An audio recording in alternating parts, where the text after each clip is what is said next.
সোহম একটা বেসরকারি অফিসে উঁচু পোস্টে কাজ করে। অনেক পরিশ্রমের ফলে অনেক দক্ষতা দেখিয়ে আজকে ও এই জায়গাটাতে আসতে পেরেছে। ইতিমধ্যেই ও ম্যানেজমেন্টের অনেক কাছের মানুষ হয়ে উঠেছে। অফিসের অ্যানুয়াল প্রেজেন্টেশনস এগিয়ে আসছে।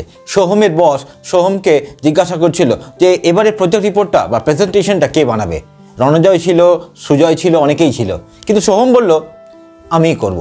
আজকে বসের এই প্রপোজালটা পাওয়ার পর ও নিজেকে ভেবে দেখলো যে এই রকম কাজ ও করেছে, কিন্তু ঠিক এক্স্যাক্টলি এই কাজটা ও কোনোদিন করেনি। সোহম মনে করেছিল যে না না ওইটা আমি পেরেই যাব, সেই জন্য সোহম হ্যাঁ বলে দিয়েছিল। কিন্তু যখন রিভিউ মিটিং এসে গেল, যখন প্রেজেন্টেশনস দেবার বেলা চলে এলো, দেখা গেল প্রজেক্ট রিপোর্টটাতে কিছু ভুল আছে। সোহম সেটা দেখে খুব অস্বস্তি বোধ করলো যে প্রজেক্ট রিপোর্টটা ভুল আছে, এখন সে কী করবে। ও টিম মেম্বারদের সঙ্গে কথা বললো। ও টিম মেম্বাররা বললো তুই যখন জানিস না প্রজেক্টটা পুরোপুরি ঠিক করতে পারবি কি না, তুই এটা নেওয়াটা তো ঠিক উচিত হয়নি। বসকে তোর বলে দেওয়া উচিত ছিল যে এটা তোর পক্ষে সম্ভব না, তো এটা নেওয়াই ঠিক হয়নি, কারণ এটা আমাদের পুরো টিমের ব্যাপার। অ্যানুয়াল প্রেজেন্টেশনস আছে, প্রজেক্ট রিপোর্ট বলে কথা, আর তুই এটা ভুল করলি। তোর থেকে এটা আশা করা যায় না, তুই আগেই বারণ করে দিতে পারতিস। সবাই ওকেই দোষী করলো যে তুমি যখন এই ব্যাপারে পুরোপুরি জানো না, তাহলে এটাতে হ্যাঁ বলেছিলে কেন, তোমার না বলা উচিত ছিল। যারা ওকে দেখে জেলাস ফিল করে তারা ওকে বলতে লাগলো এরকম ভুল আমরাও করতাম না, আমরা খুব ইজিলি এটা করে দিতে পারতাম, তুমি অনর্থকই এই কাজটা নিতে গেলে, এটা অন্য কেউ নিতে পারতো এবং অনেক ভালো করে এটা প্রেজেন্টেশনটা বানাতে পারতো। এই বলে ওরা সোহমের আত্মবিশ্বাসকে ভেঙে দিতে চেষ্টা করছিল। সোহমও ওদের কথায় ইনফ্লুয়েন্সড হয়ে ভাবতে শুরু করছিল এটা বোধহয় ওরই দোষ, আর একটু সময় নিয়ে ভালোভাবে করতে পারলে এটা হয়তো ঠিক করা যেত, কিন্তু সেই সময়টুকু এখন আর নেই। রিভিউ মিটিং সামনে এসে গেছে, কি করব।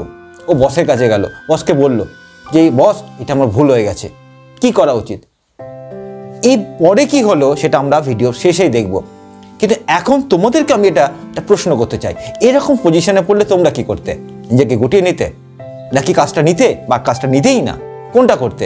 বেশিরভাগ ক্ষেত্রেই দেখা যায় সবাই এটা বিরত থাকে, মানে অ্যাকশান নিতে ভয় পায়, যে কোনো কিছু আমি জানি না, পুরোপুরি জানি না, সেটা সম্বন্ধে এগিয়ে যাওয়াটা বোধ হয় ঠিক নয়, আমি যাবই না। ভুল করতে ভয় পায় যে আমি এমন একটা কাজ করলাম, তাতে যদি কোনো ভুল হয় সেটা সমস্ত বিষয়টাকে একটা মানে বলা যায় বিপদের মুখে ঠেলে যাওয়া হতে পারে। কিন্তু এটা যদি আমরা আগে থাকতে একটু আঁচ করে যদি নিজেদেরকে একটু কোথাও চেষ্টা করি যেটাকে ঠিকঠাক করা, সেটা তো করা যেতে পারে। একটা কথা মনে রাখবে, যখনই এরকম কোনো সিচুয়েশন আসবে যেখানে ভুল করার পর তুমি নিজেকে দোষ দিতে থাকবে আর এটা ভাবতে চেষ্টা করবে যে এটা আমার সঙ্গে কেন ঘটে, তখন একটা কথা মনে রাখবে, যারা তোমাকে এইগুলো বলছে তারা কিন্তু ওই পজিশনে পড়লে তারা ঠিক কি করতো বা তাদেরও ভুল হতো না, এটা কিন্তু জোর গলায় বলা যায় না। তুমি চেষ্টা করেছো, তুমি এগিয়ে গেছো, চ্যালেঞ্জটাকে অ্যাকসেপ্ট করেছো, এটা সবচেয়ে একটা বড় ব্যাপার। আর জানবে যখনই তুমি ভুল করলে তার মানে তুমি এটা জেনে গেলে এই ভুলটা তুমি কেন করলে, এটা তোমার কাছে একটা শিক্ষণীয় ব্যাপার হয়ে থাকবে চিরদিন। যারা তোমার থেকে জেলাস ফিল করে তারা তোমাকে যদি বলতে আসে যে এরকম ভুল তুই কেন করলি, তো তাদেরকে বোল্ড গলায় বলবে যে কেন বলো তো তোমরা এরকম বলছো, তোমাদেরও কি ভুল হয় না, নাকি শুধু আমারই ভুল হয়েছে? কাজ যে করে তার ভুল হয়, আমি কাজটা করতে গেছি, চ্যালেঞ্জটাকে অ্যাকসেপ্ট করেছি, ঠিক আছে ভুল হয়েছে, নেক্সট বার হবে না, সেটা কনফিডেন্সের সঙ্গে ওদের জানিয়ে দাও। এটা ওদের বুঝিয়ে দাও কোথায় যেন একটা বাউন্ডারি আছে, ওরা যখন তখন এরকমভাবে তোমার সঙ্গে কথা বলতে পারে না। আর অবশ্যই তুমি এটা দেখার চেষ্টা করবে ভুলটা কেন হয়েছে, কি কারণে হয়েছে, যেটা থেকে পরের বার সতর্ক থাকবে ওই রকম ভুল যেন না হয়। কিসের জন্য হলো সেটা জানাটা কিন্তু খুবই দরকারি। কারণ ভুলটা দেখলেই আমরা আগে ভাবি যে ভুল আমরা করব না, কোনো মতেই ভুল করা উচিত না, তাই নয় কি?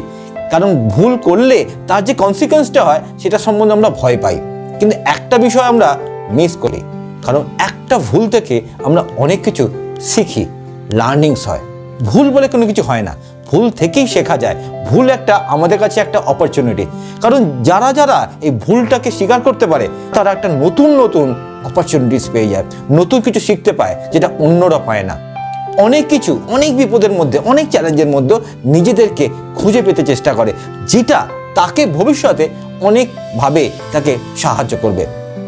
ঠিক এই ক্ষেত্রে সোহম যেটা করেছিল, বসকে বলেছিল, বস তখন বলল ঠিক আছে আমি এটা অন্য প্রেজেন্টেশনস তোমার আগে করে দিচ্ছি, তুমি এই সময়টাতে এই প্রজেক্ট রিপোর্টটা যতটা পারো সেটাকে ঠিক করে নাও, তাহলে দেখবে তুমি এটাকে একটা ম্যানেজ করতে পারবে।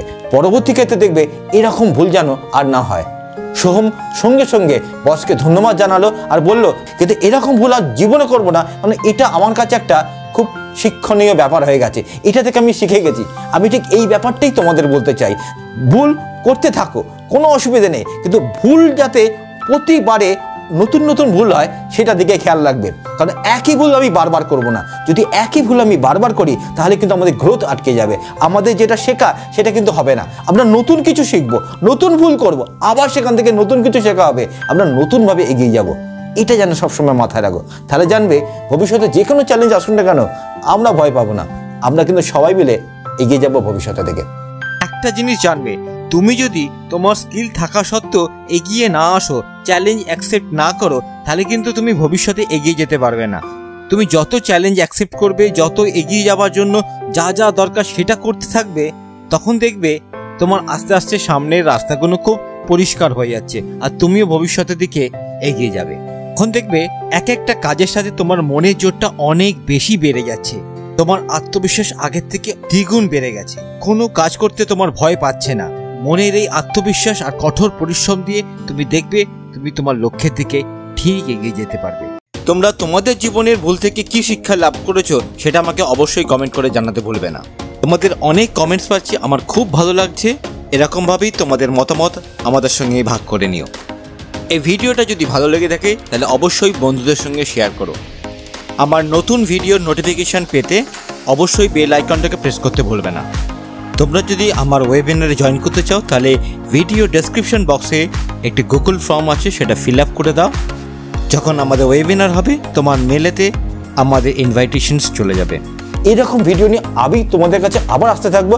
যদি তোমাদের কোনো কোয়ারি থাকে, তোমাদের কোনো সাজেশনস থাকে যে কোনো বিষয়ে ভিডিও বানাতে হবে, আমাকে অবশ্যই কমেন্ট করে জানাও, তাহলে আমিও এরকম ভিডিও নিয়ে তোমাদের কাছে বারে বারে আসবো।